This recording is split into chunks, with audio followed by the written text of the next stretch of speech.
savol berishingiz mumkin yoki tushunmagan bo'lishingiz mumkin o'sha videodan ham. Bu yerda bank manipulyatsiyasi bo'ladi. Ya'ni narx o'sib kelayotgan holatda mana bunday kontrolni sham tashiydi va narx yana hech qanaqa o'zgarishsiz yuqoriga o'sgan bo'lsa, o'sha zonamiz belgilab qo'yiladi. Ya'ni bank tomonidan bu yerda bitta chalg'itish va push qilingan narxda. Bu holatda o'ziga ham adkat berib chiqib ketgan. Bu bizga zona sifatida foyda beradi. Masalan, bu har xil urin sifatida bo'lsa ham bo'ladi, boshqa holat bo'lsa ham bo'ladi. Va bunaqa holatlarni etap bilan belgilab chiqiladi. Ya'ni birdaniga mana top tashlamaysiz. E'tibor beradigan bo'lsangiz, nima uchun bunisini olmadim? Chunki mana bunga nisbatan nuqtada ko'p tachlar bor. Aytishingiz mumkin, bu tarixdan ko'p marotaba urilganligini yo'q, o'rtoqlar, sizlar mana bu joyda urilgandan keyin ham buni belgilab olaverasizlar. Mana bu kun ham bor, bu kun ham bor sizlar uchun. Balkim kelajakda bu yana reaksiya olgan nuqta bo'lishligi mumkin mana. Bu nuqtalardan mana bu holatda ko'rishimiz mumkin.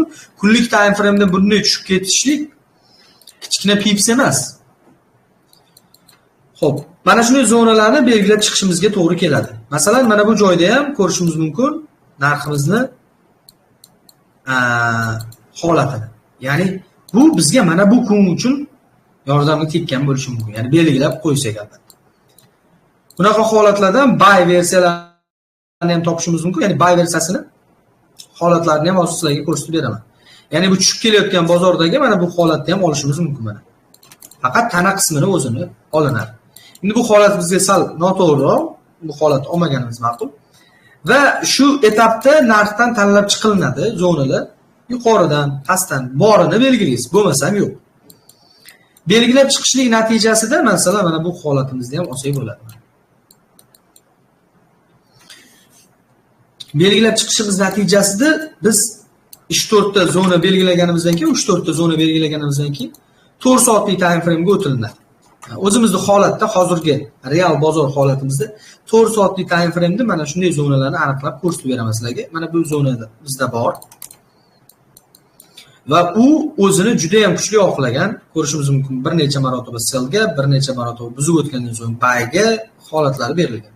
Va mana shu holatimiz bizda dushanba kuni agar narx yuqoriga yursa, mana shu holatda reaksiya berishi mumkin bo'lgan nuqtalardan bittasi.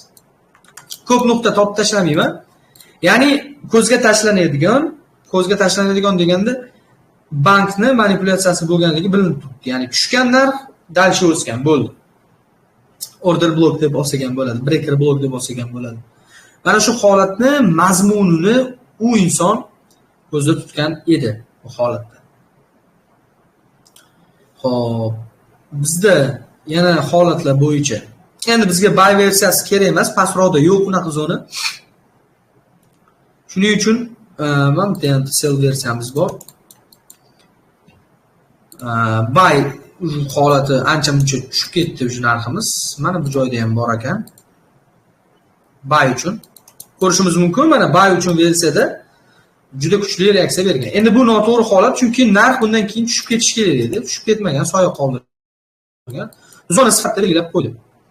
Va keyingi etap esa 1 soatlik time frame ga o'tishlik, ya'ni biz birinchi video haqida gaplashyapmiz.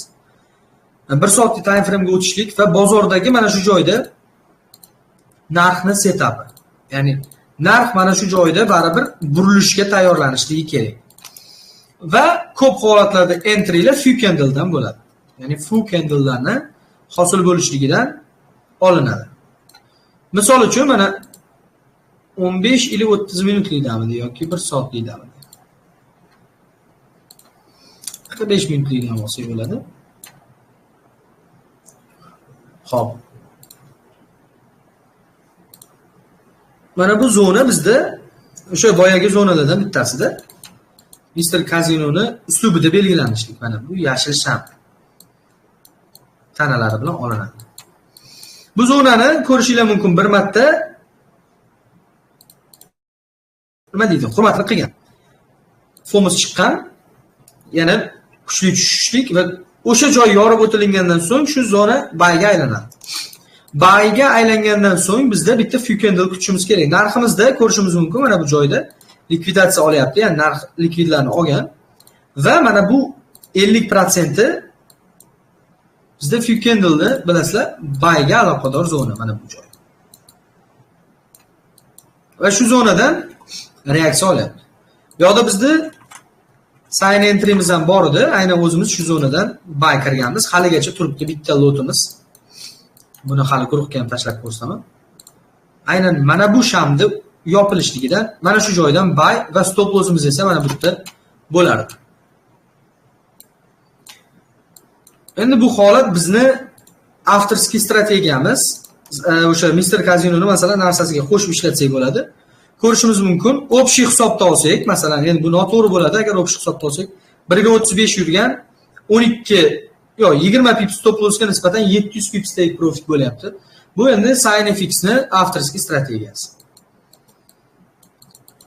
Bu haqida bemalol adminlardan so'rab olsanglar bo'ladi. Demak, Mr. Casinoni qisqa qilib xulosa qiladigan bo'lsak, asosiy holatlari bizdagi narximizdagi o'sha qizil shamlar hosil qilinib, yana narx o'sib ketgan joyi xuddi order block desak ham bo'ladi. Mana bu holatlar yoki shamni o'zini ham tanaffus bilan olinadi.